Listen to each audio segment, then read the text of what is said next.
Details చూస్తే గుంటూరు జిల్లా తాడేపల్లిలో ఎన్డీఏ ప్రభుత్వంపై రాష్ట్ర ప్రభుత్వ ఉద్యోగుల సంఘం అధ్యక్షుడు వెంకటరామిరెడ్డి తీవ్ర విమర్శలు గుప్పించారు. కూటమి ప్రభుత్వం ఉద్యోగులపై శ్రద్ధను కోల్పోయిందని మండిపడ్డారు. ఎన్నికల ముందు ఎన్డీఏ కూటమికి ఉద్యోగులు విస్తృత మద్దతు తెలిపిన విషయాన్ని గుర్తు చేశారు. ఉద్యోగులకు చెల్లించాల్సిన బకాయిలను షెడ్యూల్ ఇచ్చి దశల వారీగా బకాయిలు చెల్లించాలన్నారు. జీవో 114 ప్రకారం మిగిలిపోయిన కాంట్రాక్ట్ ఉద్యోగులందరినీ రెగ్యులైజ్ చేయాలని డిమాండ్ చేశారు. ఎన్నికల సమయంలో ఉద్యోగులకు చాలా హామీలు ఇచ్చింది. ఉద్యోగులు కూడా ఆ హామీలను చూసి చాలా సంతోషపడిపోయి కుటుంబ ప్రభుత్వానికి మద్దతు ఇచ్చిండ్రు, భారీగా మద్దతు ఇచ్చిండ్రు. కుటుంబ ప్రభుత్వం గెలిచింది, అధికారంలోకి వచ్చింది. అధికారంలోకి వచ్చిన తర్వాత కూడా మా వాళ్ళు చాలా సంతోషపడి సంబరాలు చేసుకొని మిఠాయిలు పంచుకున్నారు. సరే మంచిది, ప్రభుత్వం వచ్చింది, అధికారంలో కూర్చున్నారు. నెల రోజులు గడిచిపోయింది. మా వాళ్ళు ఎదురు చూసిండ్రు ఏదైనా చేస్తారేమో అని. సరే ఇప్పుడే కదా వచ్చిండ్రు, కొద్ది కుదురుకోవడానికి టైం కావాలి ప్రభుత్వాన్ని, కానీ సర్ది చెప్పుకొని మళ్ళీ ఎదురు చూసిండ్రు. 6 నెలలు అయిపోయింది. ఉద్యోగుల గురించి ఏ మాత్రం రెస్పాన్స్ లేదు. ఉద్యోగుల సమస్యల మీద ఏ మాత్రం పట్టించుకున్న పాపాన పోలేదు. సంక్రాంతికి ఏదన్నా డిఏ కానీ ఐఆర్ కానీ ఇస్తారనుకున్నారు. సంక్రాంతి పోయింది, ఉగాది పోయింది, రంజాన్ పోయింది, గుడ్ ఫ్రైడే పోయింది. కానీ సంవత్సరంలో ఉండే పండుగలు అన్నీ పోయినాయి. ఈ పండుగకి ఇస్తారు, ఈ క్యాబినెట్లు ఇస్తారు, ఈ క్యాబినెట్లు ఇస్తారని చెప్పి ఉద్యోగులు ఎదురు చూడడం తప్ప ప్రభుత్వం నుంచి ఇంతవరకు కనీసం ప్రభుత్వం వచ్చి సంవత్సరం రోజులు అయితే సంవత్సరం రోజుల్లో ఒక్క జాయింట్ స్టాఫ్ కౌన్సిల్ మీటింగ్ కూడా, అంటే ఉద్యోగ సంఘాలను పిలిచి మీ సమస్యలు ఏంటి అని అడిగిన పాపాన పోలే. సంవత్సరం రోజుల్లో ప్రభుత్వం ఉద్యోగులకు ఒక్క పని కూడా, ఒక్క చిన్న పని, ఒక డిఏ కనీసం సంవత్సరం రోజుల్లో ఒక డిఏ, అంటే వచ్చిన సంవత్సరం అధికారం చేపట్టిన మొదటి సంవత్సరం రోజుల్లో కనీసం ఒక డిఏ కానీ ఒక ఐఆర్ కానీ, అంటే ఎలాంటి చిన్న బెనిఫిట్ కూడా చేయండి. సీఎం చంద్రబాబు చేపట్టిన P4 కార్యక్రమాన్ని ఆదర్శంగా తీసుకొని దేవరపల్లిలో ₹1 కోటి ప్రభుత్వ ఆసుపత్రి నిర్మాణానికి గోపులాపురం ఎమ్మెల్యే మద్దిపాటి వెంకటరాజు శ్రీకారం చుట్టారు. సమాజంలో అట్లడుగున ఉన్న పేదవారిని ఆదుకునేందుకు సీఎం చంద్రబాబు P4 అనే కార్యక్రమాన్ని రూపొందించారన్నారు. దేవరపల్లి మండలంలో శిథిలా వ్యవస్థకు చేరుకున్న ప్రాథమిక ఆరోగ్య కేంద్రాన్ని పునర్నిర్మించేందుకు దేవరపల్లి పరమేశు బయోటెక్నిక్ లిమిటెడ్ సంప్రదించగా వారు సుముఖత వ్యక్తం చేశారు. సిఎస్ఆర్ ఫండ్స్ కింద పిహెచ్సి పక్కనే ఉన్న స్థలంలో కొత్త హాస్పిటల్ నిర్మించేందుకు ₹1 కోటి విరాళంగా అందించారు. తూర్పుగోదావరి కలెక్టర్ సమక్షంలో ఈ చెక్లను ఎమ్మెల్యేకు అందించారు.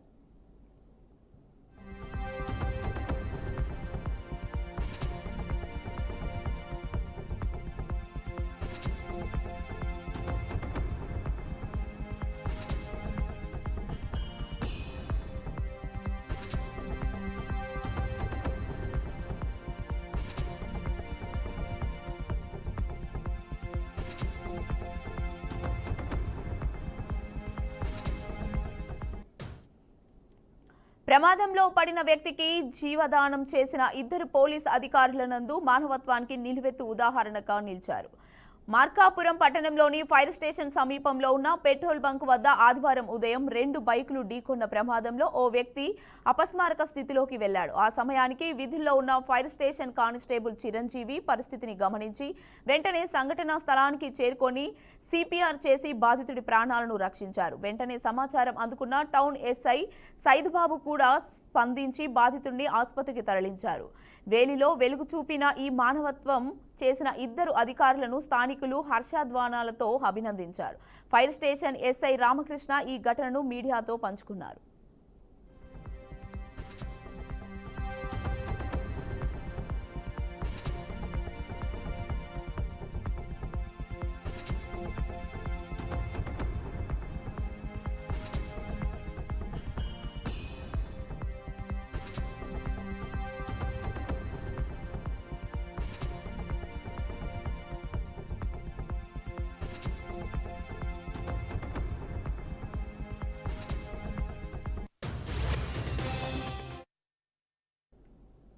వికారాబాద్ చుట్టుపక్కల ప్రాంతాల్లో అనుమతులు లేకుండా రిసార్ట్ ఏర్పాటు చేయడంపై డీఎస్పీ శ్రీనివాసరెడ్డి ఆగ్రహం వ్యక్తం చేశారు.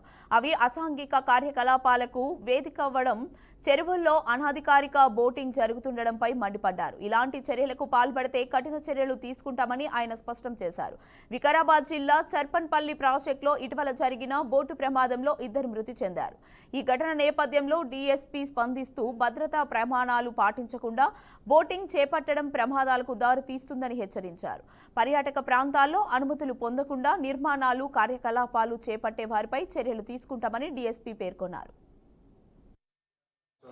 చెందిన 4 కుటుంబాలు హైదరాబాద్లోని వాళ్ళ బంధువుల ఇంటికి వచ్చి అక్కడి నుంచి విహారయాత్ర నిమిత్తము వికారాబాద్ జిల్లా సర్పంచ్ రిజర్వాయర్కు దాని పక్కన ఉన్న వైల్డర్నెస్ రిసార్ట్కు వచ్చేసి నిన్న సాయంత్రం 5 గంటలకు బోటింగ్ చేసే క్రమంలో సాయంత్రం 5 గంటల సమయంలో విపరీతమైన గాలి రావడం వలన ఆ బోటు తిరగలబడి దాంట్లో బోటులో ఉన్న పూనం సింగ్, రీతా కుమారి అనే ఇద్దరు బోట్ కింద పడి నీళ్ళలో పడి చనిపోయడం జరిగింది.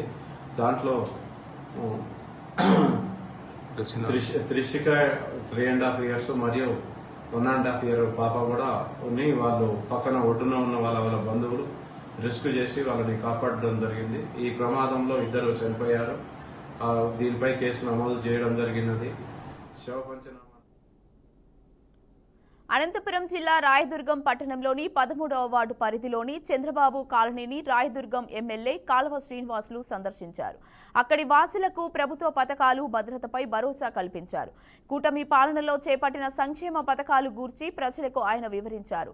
అర్హులైన ప్రతి ఒక్కరికి 4,000 వృద్ధాప్య పింఛన్, ఏడాదికి 3 ఉచిత గ్యాస్ సిలిండర్లు, తల్లికి వందనం పథకం ద్వారా విద్యార్థులకు 13,000 రూపాయల ఆర్థిక సహాయం అందిస్తున్నట్లు చెప్పారు. వైఎస్ఆర్ కాంగ్రెస్ పార్టీ హయాంలో చంద్రబాబు కాలనీ వాసులను ఖాళీ చేయించేందుకు ప్రయత్నాలు జరిగాయని గుర్తు చేసిన ఎమ్మెల్యే, అప్పుడు ప్రజల కోసం పోరాడిన తానే ఇప్పుడు ఇలా ఇల్లు ఖాళీ చేయిస్తానని ప్రశ్నించారు. రైల్వే వంతెన నిర్మాణం పేరుతో ప్రజల్లో భయాలు సృష్టించొద్దని హెచ్చరిస్తూ ఇళ్లను ఖాళీ చేయాల్సిన అవసరం లేదని, అవసరమైతే ప్రత్యామ్నాయ నివాస ఏర్పాటు చేసిన తర్వాతే చర్యలు తీసుకుంటామని హామీ ఇచ్చారు.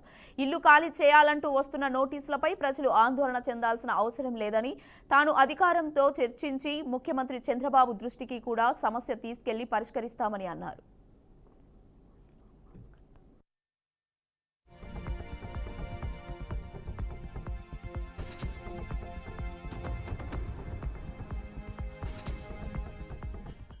ఆర్భాటాలకు దూరంగా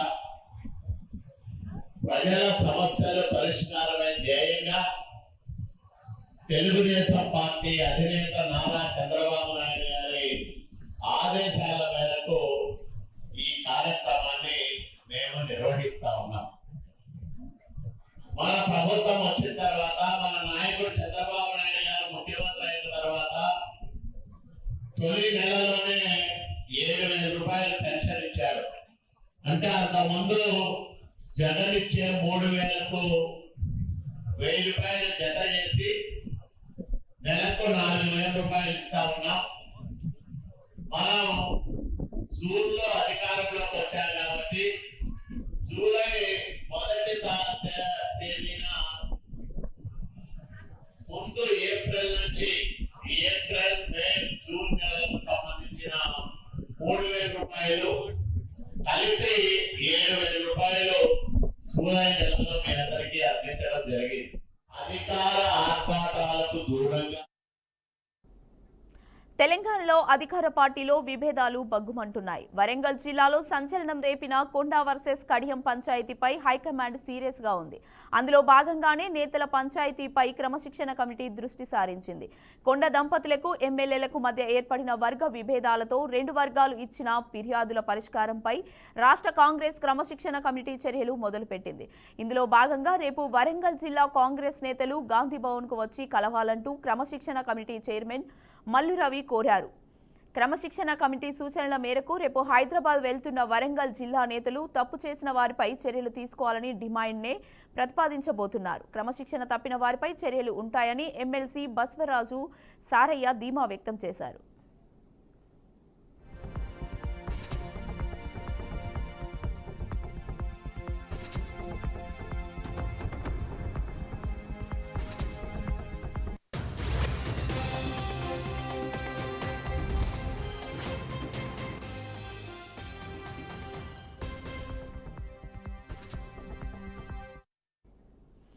కాగా ఓరుగల్లు కాంగ్రెస్ లో అంతర్గత పోరు ఇప్పుడు వీధికెక్కింది. వాళ్ళంతా క్రమశిక్షణ కమిటీకి ఫిర్యాదులు చేస్తున్నారు. కమిటీ ముందుకు వచ్చారు, వివరణలు ఇచ్చుకున్నారు గానీ సీన్ లో మాత్రం మార్పు లేదు. దేని దారి దానిదే అన్నట్లుగా ఉంది వ్యవహారం. జిల్లా శాసనసభ్యులందరి మీద రాసిన 6 పేజీల లేఖలో ప్రస్తావించిన అంశాలన్నీ బయటకు రావడంతో అగ్గికి ఆజ్యం పోసినట్టయింది. కొండ మురళి క్రమశిక్షణ కమిటీ ముందు హాజరైన మరుసటి రోజే ఆయన వ్యతిరేక వర్గం అంతా ఓరుగల్లులో ప్రత్యేక సమావేశం ఏర్పాటు చేసి పార్టీకి డెడ్ లైన్ పెట్టింది. జూలై 5 లోపు మురళి మీద చర్యలు తీసుకోవాలని అల్టిమేటం ఇచ్చింది. దీంతో వ్యవహారం మరింత సీరియస్ గా మారింది. అయితే కాంగ్రెస్ నాయకత్వం లాంటి చర్యలకు సిద్ధంగా ఉందా? సొంత పార్టీ నేతలే కొండ ఫ్యామిలీకి కావాలా? మేం కావాలో తేల్చుకోండి అంటూ పెట్టిన గడువును రాష్ట్ర నాయకత్వం సీరియస్ గా తీసుకుంటుందా అన్నది ఇప్పుడు ఇంట్రెస్టింగ్ గా పాయింట్. ఈ క్రమంలో అధిష్టానం ఏం చేయబోతుంది అని కూడా ఆసక్తిగా గమనిస్తున్నాయి రాజకీయ వర్గాలు.